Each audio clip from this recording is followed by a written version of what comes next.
Some of you guys have been with me to Washington, D.C., where we have been to Arlington. We've seen the Tomb of an Unknown Soldier. It's a special time, and today is a special day.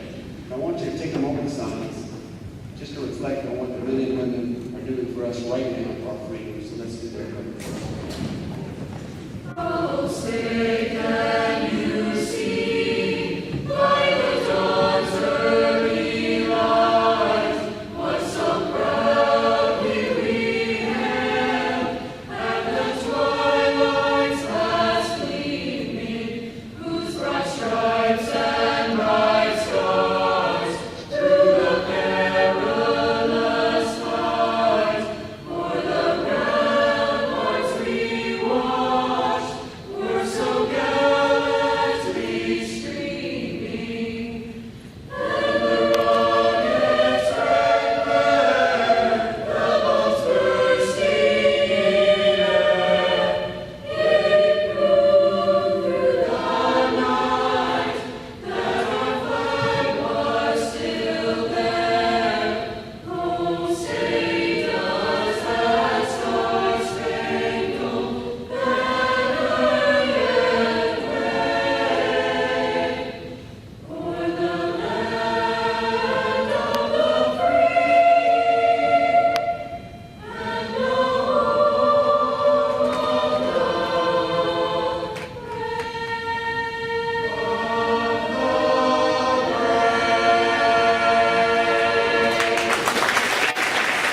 So fast forward 1994, I'm a senior in high school at North Hall, trying to figure out what to do with my future. Tripped and started talking to a Marine Corps recruiter. And no disrespect to any other service, I just decided if I was going to do this, I was going to do it. I was going to the Marines. So I enlisted, and I don't remember for the life of me ever signing a contract. I just remember being in Atlanta, raising my right hand, swearing to uphold the Constitution. All of a sudden, I was in the Marines. I graduated high school on a Thursday night, and Sunday morning, my dad dropped me off over next to Coles. Everybody know what Coles is? That's where the recruiting station is. And there was a van, and then I was off to Parrish Island. You could read about Parrish Island and the things that happened there. Now I'm going to turn and tell you what I learned from those 6 years and what I really, really want you to take home about those 2 times that I had that helpless feeling that we had to do something. Permanently fixed to the wall, is that? And the great representation we have up there visually with the Old Glory in the Wind is an American flag, right?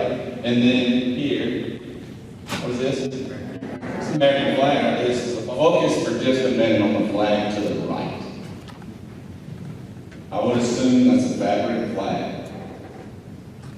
If we were to bring that flag off the wall, some of the things that I could take apart in it, thousands of threads, right? Thousands of threads make that flag. Some other unique differences, parts of those threads are blue, several thousand blue threads, several thousand red threads. Some of the threads that make the ribbons have bigger threads that tie together the individual stars and stripes, or the bars. Some are white, red, blue. Some of the white are stars. Some of them are bars. We know what these represent. Some of the bars are longer. Some red bars are longer. There are more red than white. It's that different. When I pick up this flag, which is a million more threads, you don't see the red and white, do you? But you know it's there. We could peek in right here on the end and see that there's part of the red stripe.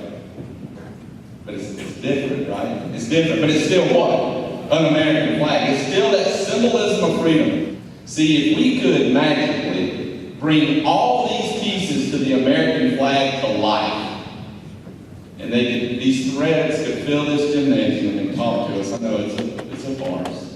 But if they could, let me promise you some things they wouldn't say and they wouldn't do. They would not be mad or upset that I'm a white thread and you're a red thread. They wouldn't be mad or upset that my group of white threads makes this short bar and your group of threads makes this long red bar. They wouldn't be mad that, hey, I'm a white thread and I wasn't chosen to be a star. I'm just part of this long line.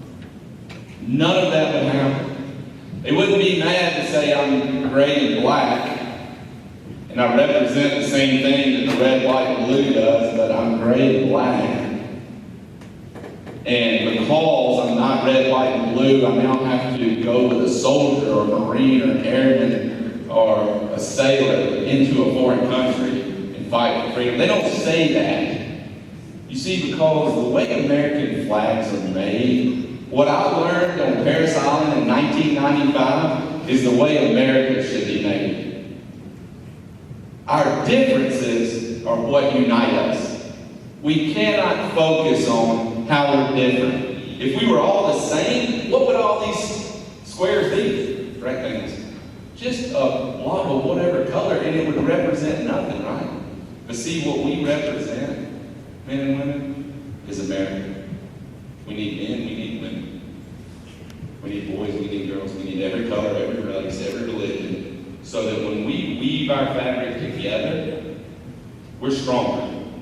Until we decide to focus on what we have in common, we're all threads, and any thread can break, right? You pull a thread hard enough, it'll break or cut. But what's difficult is when you weave those together to ever separate them. For the land